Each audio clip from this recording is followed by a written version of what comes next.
We shall now discuss about the law of conservation of energy in the case of an oscillating spring.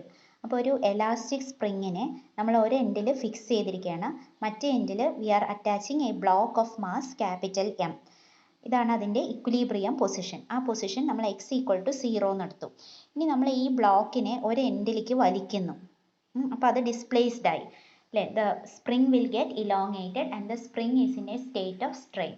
ആ elongated പൊസിഷനിൽ, strained പൊസിഷനിൽ the spring has potential energy. ആ potential എനർജിൻ്റെ equation നമ്മൾ നേരത്തെ derive ചെയ്തു. ½ ആണ് potential energy. അപ്പോൾ at X equal to X, displacement X ആവുമ്പോൾ the spring is elongated and its potential energy is maximum. ഇനി നമ്മൾ ആ ബ്ലോക്കിൽ നിന്ന് കൈ വിടുന്നു. അപ്പോൾ കൈ വിടുന്ന സമയത്ത് എന്ത് സംഭവിക്കും? സ്പ്രിങ് തിരിച്ച് അതിൻ്റെ ആ റെസ്റ്റോറിങ് ഫോഴ്സ് കാരണം സ്പ്രിങ് തിരിച്ച് ഇക്വിലിബ്രിയത്തിലേക്ക് വരുന്നു. എന്നിട്ട് അത് അവിടെ നിൽക്കില്ല, അത് പിന്നെ എങ്ങനെ കംപ്രസ്ഡ് സ്റ്റേറ്റിലേക്ക് പോകും അല്ലേ. അത് ആ ഇക്വിലിബ്രിയത്തിൽ നിന്ന് അഗെയിൻ ഇറ്റ് ഗോസ് ടു ഈ റീജിയനിലേക്ക് മൂവ് ചെയ്യുന്നു.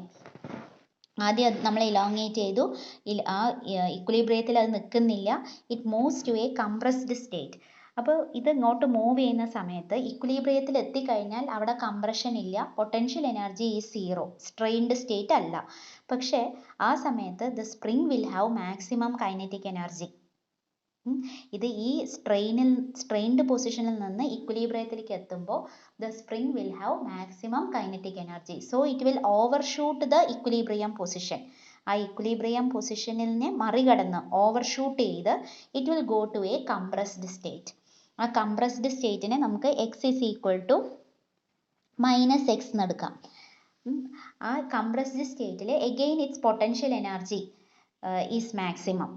സ്റ്റേറ്റ് ഓഫ് സ്ട്രെയിൻ ആണ്, കംപ്രഷൻ എന്ന് പറയുമ്പോഴും സ്ട്രെയിൻ ആണ്. അപ്പോൾ പൊട്ടൻഷ്യൽ എനർജി മാക്സിമം ആണ്. Kinetic energy becomes equal to 0. അതുകൊണ്ട് അത് ഫർദർ അങ്ങോട്ട് മൂവ് ചെയ്യില്ല.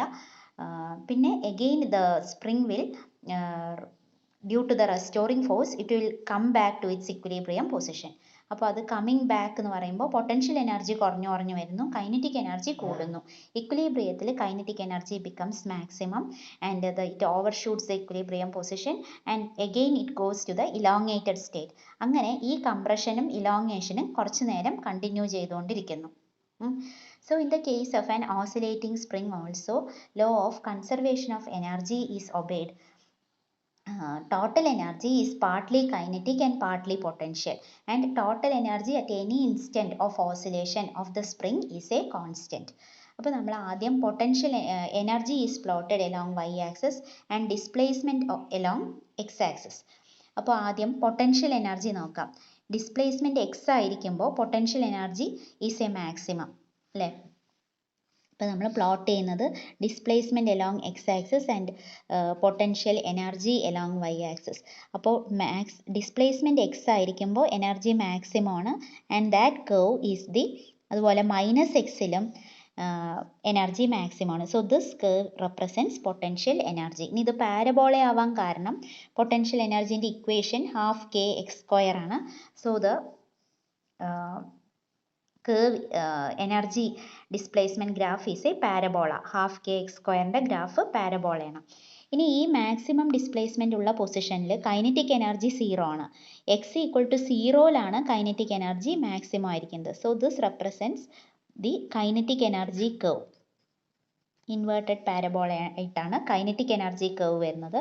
ടോട്ടൽ എനർജി എന്ന് പറയുന്നത് it is a constant. So the total energy is a straight line. Kinetic energy plus potential energy എന്ന് പറയുന്നത് ഒരു സ്ട്രെയിറ്റ് ലൈൻ ആണ്.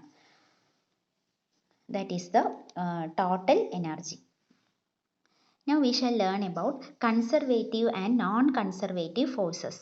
ഒരു ഫോഴ്സിനെ കൺസർവേറ്റീവ് ആണെന്ന് പറയുന്നത് if the work done by the force is independent of the path taken by the particle. അങ്ങനെയാണെങ്കിൽ we say that the force is conservative. അതായത് അതിനൊരു example gravitational force. Gravitational force is A conservative force. അപ്പോൾ ഒരു പോയിന്റിൽ നിന്ന്, ground ലെവലിൽ നിന്ന് നമ്മൾ ഒരു ഹൈറ്റ് എച്ചിലേക്ക് ഒരു ബോഡിനെ, we are moving the body through a height h. ഇനി the work done against the gravitational force in moving the body through this height എന്ന് പറയുന്നത് it does not depend on the path taken. നമ്മൾ ഈ വഴിയിലൂടെ പോയാലും ഏത് അല്ലെങ്കിൽ straight ആയിട്ട് ആ ബോഡിനെ കൊണ്ടുവന്നാലും വേറെ ഏത് വഴിയിലൂടെ നമ്മൾ ബോഡിനെ ഈ എച്ചിലേക്ക് എത്തിച്ചാലും the work done by the force on the particle എന്ന് പറയുന്നത് it depends only on the final and initial points. It does not depend on the path taken by the particle. അപ്പോൾ ഇവിടെ work done എന്ന് പറയുന്നത് എന്താണ്? work done or potential energy of the particle is equal to mgh. അപ്പോൾ ആ straight line ഡിസ്റ്റൻസിനെ മാത്രമേ depend ചെയ്യുന്നുള്ളൂ. അതുകൊണ്ട് this force, gravitational force, is said to be a conservative force. അപ്പോൾ a force is conservative if the work done by the force acting on a particle moving between two points is independent of the path taken by the particle. So the work done does not depend on the path taken. Then the work done by that force does not depend on the path taken in moving between the two points. Then that force is said to be conservative. അതേസമയം if we are considering frictional force, ഇപ്പോൾ നമ്മൾ ഒരു പാർട്ടിക്കിളിനെ ഈ പോയിന്റിൽ നിന്ന് ഈ പോയിന്റിലേക്ക് move ചെയ്യുമ്പോൾ what is the work done against frictional force എന്ന് ചോദിച്ചാൽ ഈ ലോങ്ങർ പാത്ത് എടുത്തവിടെ work done is greater, shorter path എടുത്തവിടെ work done against frictional force is less. അപ്പോൾ frictional force is a non conservative force. മനസ്സിലായില്ലേ? Frictional force. അതേപോലെ viscous force എന്ന് പറയുന്നത് എന്താണ്? ലിക്വിഡ്സിൽ റിലേറ്റീവ് മോഷനെ ഒപ്പോസ് ചെയ്യുന്ന ഫോഴ്സാണ് വിസ്കസ് ഫോഴ്സ്. അപ്പോൾ ഫ്രിക്ഷണൽ ഫോഴ്സും വിസ്കസ് ഫോഴ്സും നോൺ കൺസർവേറ്റീവ് ഫോഴ്സസ് ആണ്. അതേസമയം ഗ്രാവിറ്റേഷണൽ ഫോഴ്സ് ഒരു കൺസർവേറ്റീവ് ഫോഴ്സ് ആണ്.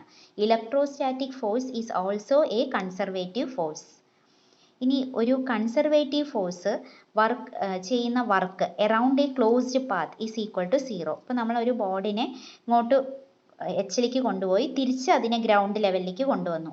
അപ്പോൾ what is the work done against gravitational force എന്ന് ചോദിച്ചാൽ that work done is equal to 0. അപ്പോൾ that is another property of conservative force.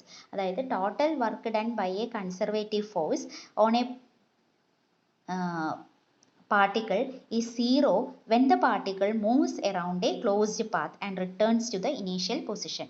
അപ്പോൾ അത് കൺസർവേറ്റീവ് ഫോഴ്സിൻ്റെ ഒരു പ്രോപ്പർട്ടിയാണ്. അതേസമയം ഫ്രിക്ഷണൽ ഫോഴ്സ് ആണെങ്കിലോ, നമ്മൾ ഇപ്പോൾ ഈ പോയിന്റിൽ നിന്ന് ഇങ്ങോട്ട് മൂവ് ചെയ്തു, അപ്പോൾ work done against frictional force ഒരു വാല്യൂ ഉണ്ട്.